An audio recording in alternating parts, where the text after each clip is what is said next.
But there's one transaction which I'm very familiar about, and I can speak authoritatively about that transaction.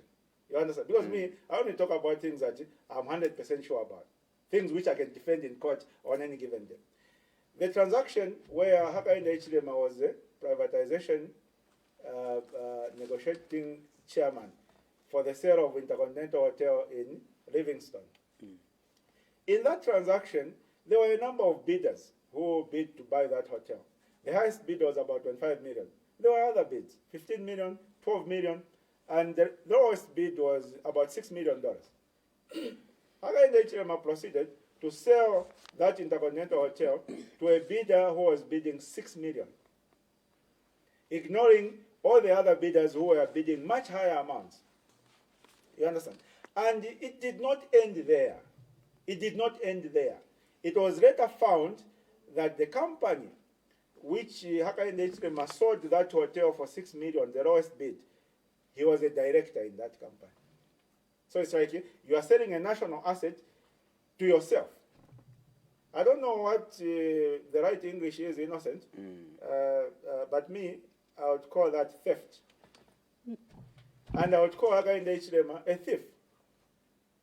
Yes, because he stole from the Zambian people. He sold that hotel to himself. I don't know. Maybe other people will call it fraud. Others will call it whatever English words they want. But me, I want to call it theft. You understand?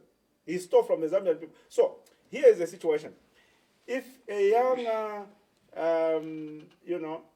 relatively unsophisticated Hakainde Hichilema was able to swindle the Zambian people at a young age, now imagine this older, more sophisticated Hakainde Hichilema, who is not a privatization negotiation chairman. No, he is now a Republican president with far much more powers.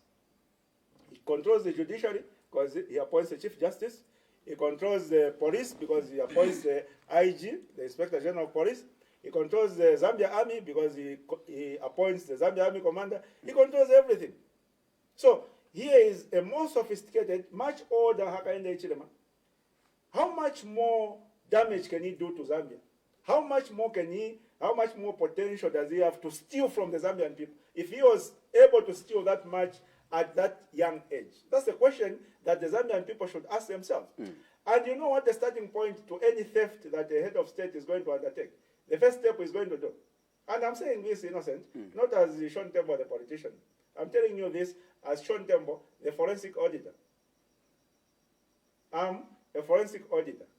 I've been running an audit firm for the past 20 plus years. I've done a lot of fraud investigations.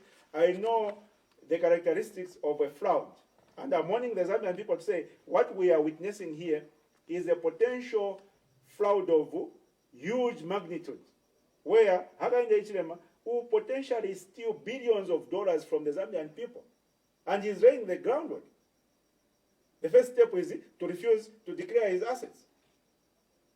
Because when he declares his assets, we can lock him in and we can say, Mr. President, when you ascended to office on the 24th of August, you had 64 million. I like to use 64 million because I think that's what he declared in 2016.